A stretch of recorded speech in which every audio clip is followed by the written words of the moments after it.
Picture this. It is February and a form lands in your inbox from eBay. A 1099K, and the number on it is huge. $42,000. You stare at it and your stomach drops because you know you did not pocket $42,000. Most of that went to buying inventory, paying fees, and shipping boxes across the country. But the form does not know that. The 1099K reports your gross sales, every dollar a buyer ever paid you. And if you treat that number as your income, you will overpay the IRS by thousands. Today, I show you the single most important move an eBay reseller can make. Tracking your cost basis. Done right, it can cut your taxable number nearly in half. Welcome to the Freelancer's Wealth Blueprint. This is where we turn freelance income into long-term wealth. If you sell on eBay, hit that subscribe button. This channel is built for people exactly like you. Let us get into it.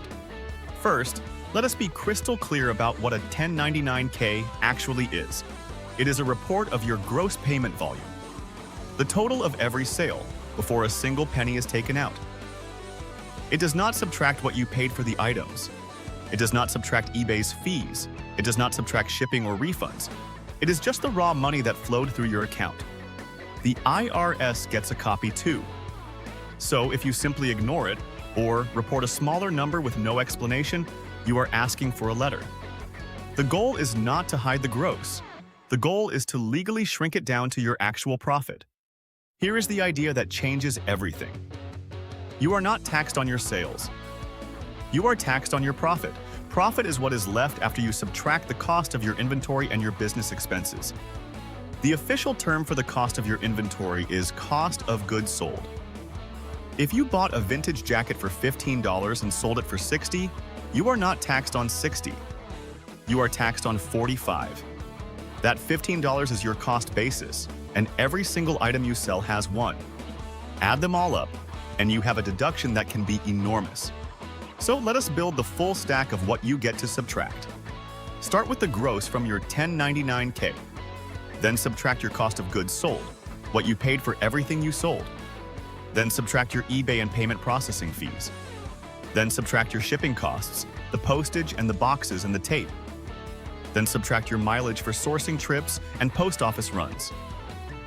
Then subtract supplies like poly mailers and a label printer. What is left at the bottom is your real taxable profit. That bottom number is often less than half the gross. Let me put real numbers on it. Say your 1099K shows $42,000 in gross sales. Your cost of goods sold, what you paid for all that inventory, was $18,000. Your eBay and payment fees were roughly $5,600. Your shipping ran $4,000. Mileage and supplies added another $2,400. Add up those deductions and you get $30,000. Subtract that from $42,000, and your actual taxable profit is $12,000. You just removed $30,000 of phantom income from the taxman's view, legally. Now, the deduction that does the heavy lifting is cost of goods sold. So let us go deeper. The basic rule is simple. Your cost basis is what you paid to acquire an item, plus any costs to get it ready to sell. If you bought a lot of 10 items at a yard sale for $50, that is $5 of basis per item. If you paid to dry clean a coat before listing it, that cleaning cost gets added to its basis. You only get to deduct the cost of items you actually sold this year, not your entire unsold pile. That distinction matters, and we will come back to it. This is where most resellers panic. They think, I bought half my inventory at thrift stores and estate sales 2 years ago with no receipt. How do I prove what I paid? Here is the good news. The IRS allows reasonable reconstruction of your cost basis when you do not have a perfect paper trail. You are allowed to estimate as long as your method is consistent, honest, and documented. The key word is documented. A reasonable, well-recorded estimate beats a blank where a number should be. So how do you actually reconstruct basis for thrifted and sourced items? A few solid methods. 1. Use your bank and card statements to show the cash you pulled out for sourcing trips and the stores you shopped at. 2. Photograph items with their original price tags or thrift store stickers when you buy them. 3. Keep a simple sourcing log, a spreadsheet where you jot the date, the source, and what you paid the moment you buy. 4.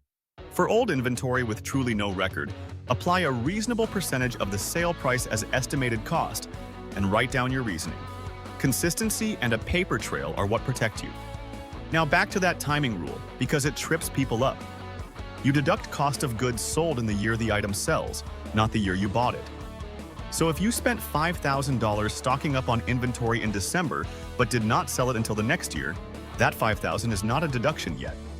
It sits as inventory until the sale happens. This is why a clean inventory record matters. You need to know what you paid for each item and match that cost to the year it actually sold. Where does all of this land on your tax return? On Schedule C, the form for a sole proprietor business. Your gross sales from the 1099-K go on the income line. Your cost of goods sold gets its own dedicated section that calculates down to gross profit. Then your fees, shipping, mileage, and supplies go in the expenses section below.